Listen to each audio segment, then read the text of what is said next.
안녕하십니까. 대종요양병원 욕창치료 한의사 이태종 원장입니다. 가정에서 와상 환자를 케어하시는 분들 많은데요. 다들 그런 걱정하시죠? 내가 과연 케어를 잘하고 있는 건지, 케어를 잘못해서 욕창이 생기는 건 아닌지, 그런 걱정 많이들 하실 건데, 그래서 지난 영상에서는 욕창 발생을 예측하는 방법에 대해서도 이야기를 드렸고, 그 방법 말미에 가장 중요한 게 정기적인 그 피부 관찰이라고 제가 언급을 해드렸어요. 그렇다면 오늘은 피부 관찰이라고 하면 어디를 관찰할 건지, 무엇을 중심으로 관찰할 건지, 정기적인 피부 관찰의 그 두 가지 포인트에 대해서 자세하게 설명드려보도록 하겠습니다.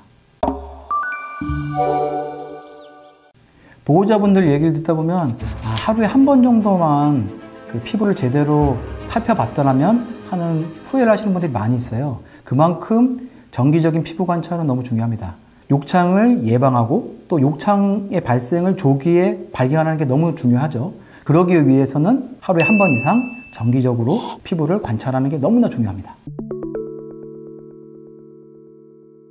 자, 그러면 본격적으로 피부 관찰 방법에 대해서 이야기를 드릴 건데, 첫 번째, 어디를 관찰할 것인가가 중요하죠. 물론 기본적으로는 머리끝부터 발끝까지 모든 그 신체 피부면을 다 관찰하면 좋습니다. 목욕을 한다든지 아니면 옷을 갈아입는다든지 할 때 틈틈이 눈에 보이는 피부를 자세하게 관찰하는 게 중요해요.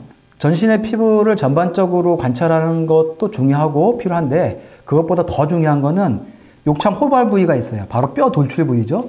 뭐 예를 들어서 후두부나 꼬리뼈 쪽이나 발 뒤꿈치 쪽 같은 힐 부위나 그런 식의 어떤 뼈 돌출 부위를 중심으로 꼭 하루에 한 번 이상 피부를 관찰해야 됩니다.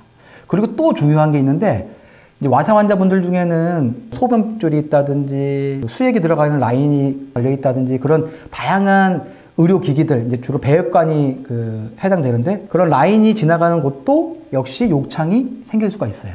그래서 그런 부분까지 좀 디테일하게 잘 관찰해 주셔야 됩니다. 특히 조직의 내구성에 영향을 미치는 요인이 있어요. 미세 피부 환경이라고 하는데, 쉽게 얘기하면 국소 피부의 온도와 습도입니다. 온도와 습도의 변화가 조직의 내구성에 큰 영향을 줘요. 예를 들어서 체온이 1도 상승하면은 신체 대사 기능이 한 10% 정도가 항진되거든요. 그 대사 기능이 항진되면 조직의 내구성은 떨어집니다. 그 다음에 습도, 국소 피부의 습도가 올라가면 당연히 마찰 계수가 커지죠. 그러면 마찰력에 의해서 손상될 수 있는 그 위험도도 더 커지고, 또 세포의 어떤 강도도 떨어지게 되어 있습니다. 이런 식으로 온도 상승과 습도의 상승은 미세 피부 환경을 변화시켜서 조직의 내구성을 떨어뜨려요. 그래서 피부를 관찰할 때 첫 번째 관찰 포인트, 피부의 온도와 습도를 잘 관찰해 주셔야 돼요. 접촉하는 부분에 열이 너무 찬다든지 또는 습기가 너무 축축하게 찬다든지, 그렇다고 하면은 매트리스나 어떤 도구의 소재를 바꿔준다든지 아니면 린넨을 바꿔준다든지 아니면 또는 자세를 자주 바꿔줘서 온도와 습도를 조절하셔야 돼요. 그 다음 세 번째, 온도와 습도와 더불어서 중요한 포인트가 바로 부종이에요. 컨디션 변화가 생겨서 부종이 생기면 눌려서 욕창으로 발전하는 분들이 있어요. 부종이 생긴 경우는 더 각별하게 어떤 신체 접촉 부위, 뼈 돌출 부위, 배액관이 지나가는 곳, 그런 것들을 중심으로 더 자세하게 또 자주 관찰해 주셔야 됩니다. 마지막으로 제일 중요한 건데, 피부를 관찰할 때 가장 중요하게 관찰해야 될 포인트가 바로 홍반이에요. 홍반이라고 하면 이제 빨개지는 거죠. 우리가 피부가 꾹 눌리게 돼 압력의 영향을 받게 되면은 충혈이 돼서 빨개지잖아요. 그걸 상상하시면 돼요. 욕창 호발 부위에 그런 홍반이 나타났다는 거는 압력이 작용하고 있다는 거라서 자세를 바꿔준다든지 도구를 바꿔준다든지 뭔가 액션이 필요한 겁니다. 근데 홍반도 또 다 같은 홍반이 아닙니다. 홍반 중에서도 이미 1단계 욕창으로 접어든 홍반이 있어요. 비창백성 홍반이라고 하는데, 이미 혈관이 손상돼서 눌렀는데도 불구하고 그 홍반이 빨간 게 사그러지지 않고 그대로 빨간 경우가 있어요. 그건 이미 모세 혈관이 국소 말초의 혈류가 손상되었다는 이제 증거거든요. 그건 이미 1단계 욕창인 겁니다. 그래서 만약 그런 비창백성 홍반이 있다고 하면 주의하게 압력 관리나 자세 관리 등을 하셔야 됩니다.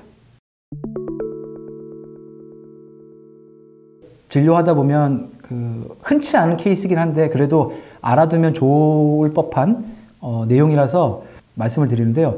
욕창 진료를 하면서 두 케이스 정도 본 것 같은데, 처음에 왔을 때는 그냥 뭐 보호자분들이 그냥 멍이 들었어요 뭐 그렇게 얘기했는데, 한 일주일 열흘 지나니까는 조직이 깊게 상에서 3, 4단계 욕창으로 발전하는 케이스들이 있어요. 겉으로 보기에는 멍이지만 심부 조직까지 손상되어 있는 경우예요.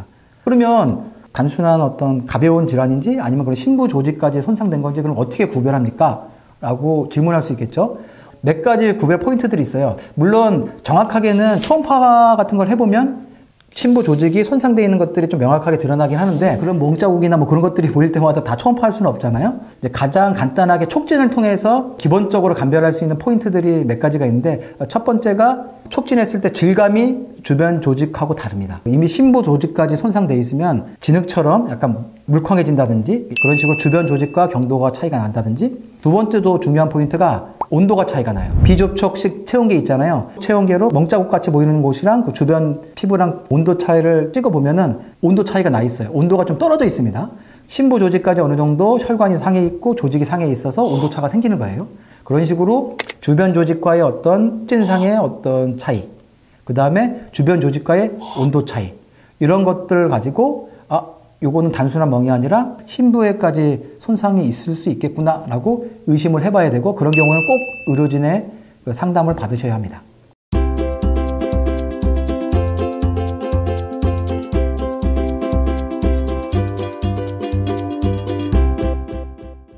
욕창의 예방과 조기 발견을 위해서 가장 중요한 정기적인 피부 관찰법에 대해서 설명을 드렸습니다.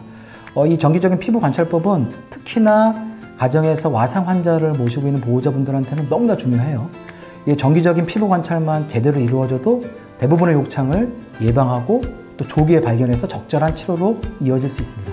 지금까지 대종요양병원 욕창치료 한의사 이태정 원장이었습니다. 좀 더 궁금하신 점이 있다면 댓글로 남겨주시면 또 성심성의껏 또 답변 드리도록 하겠습니다. 감사합니다.